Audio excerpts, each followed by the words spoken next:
Yeehaw! Another segment for Pappy's Corner coming up.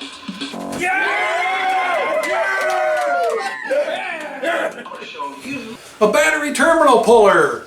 And I'm going to show you a video here how it works. Pappyson's going to do the honors.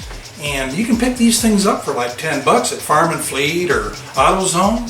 So let's see how it works. Oh. This nut, I can spin it and it ain't coming off. Oh, okie dokie. So this thing will remove that terminal. Okay, well you take the clamp and you put it underneath the terminal. See where the fingers are going? Right, I do. You can get a view of that? You bet, really good. And then you screw this thing down until it pushes onto the terminal. Yeah.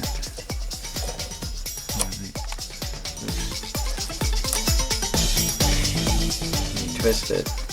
Yeah, you need to hold them hooks in underneath there when you're doing it.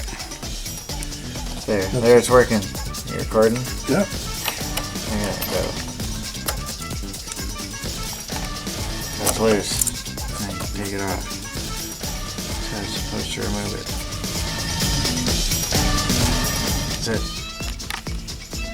The reason we needed the terminal cable puller was so that Pappyson could change out the terminal end clamps with a nice new red one and black one.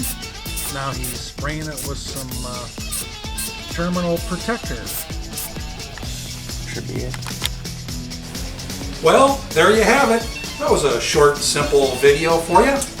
You know, those pullers come in all different styles, sizes.